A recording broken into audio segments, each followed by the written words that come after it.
अस्सलाम वालेकुम रहमतुल्लाह। जी नाजरीन, उम्मीद करते हैं आप खैर खैरियत से होंगे। अल्लाह ताला आप लोगों को सेहत तंदुरुस्ती से नवाजे।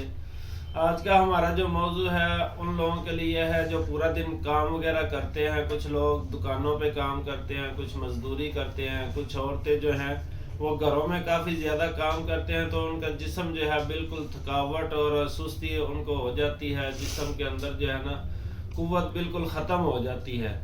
तो आज का हमारा जो नुस्खा है इनके लिए है, जो कि मतलब ये चीज़ इस्तेमाल करें, इसके साथ फौरी जो है उनकी ताकत बहाल हो जाए, उनको पता ही ना चले कि हमने कोई काम किया हुआ है। जिस्म के अंदर जो है ताकत उनके फौरी इंशाल्लाह आ जाएगी।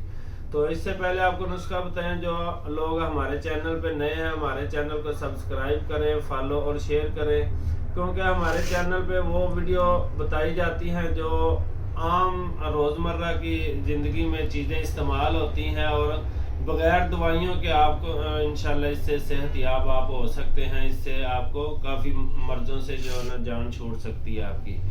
तो आज का हमारा जो नुस्खा है बिल्कुल सिंपल है। ये आपको किसी भी पंसार स्टोर से या करियाना स्टोर से अक्सर ये चीज़ें मिल जाएंगी।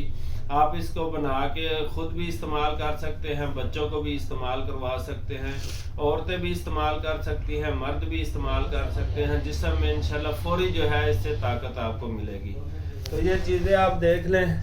खसखस आपने ले लेनी है, ये जितनी भी चीज़ें लें आपने सारी हम वज़न ले लेनी है, ठीक है। आधा पाव तकरीबन खसखस ले लें, आधा पाव खोपा ले लें और आधा पाव बादाम गिरी ले लें, ठीक है। खसखस जो है आपने अच्छी तरह इसको साफ़ कर लेना, 2 से 3 दफ़ा इसको धो के इसके अंदर जो रेत मट्टी वगैरह होती है वो निकाल लेनी है और इसको अच्छी तरह साफ़ करके ग्राइंड कर लें। खोपा जो है इसको भी अच्छी तरह कश करके इसको अच्छी तरह बारीक कर लें और बादाम जो है इनका भी पाउडर बना लें आप। और ये तीनों चीज़ें आपने हम वज़न ले लेनी है और आधा किलो आपने दूध ले लें, इसको उबाल लें, अच्छी तरह उबाला दें। जब उबाला आ जाए तो इसके तीनों चीज़ें का आपने आधा आधा चम्मच जो है दूध के अंदर डाल देना है। दूध के अंदर डाल के इसको फिर जो है आप 2 से 4 उबाले दें, तकरीबन 5 से 7 मिनट दूध को उबालें। तो जब ये अच्छी तरह उबल जाए फिर इसको आप ढक के रख दें और इसके अंदर जब आपने इस्तेमाल करना है छोटे बच्चों को उसकी मिकदार के हिसाब से आधा कप दे दें।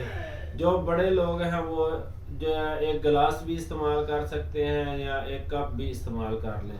तो इसके अंदर आप शहद या चीनी वगैरह डाल सकते हैं अपने हस्बे ज़रूरत जो है इसको मीठा बनाने के लिए। और जो लोग शुगर के मरीज़ हैं वो इसमें शहद या चीनी ना डालें, क्योंकि शुगर में फिर मसला करेगा। और अगर ऐसे इस्तेमाल करेंगे तो इंशाल्लाह जो शुगर वाले मरीज़ हैं उनको भी काफ़ी ज़्यादा इससे ताकत मिलेगी। तो वीडियो अच्छी लगे तो लाजमी फॉलो और शेयर कर दें। अस्सलाम वालेकुम रहमतुल्लाह।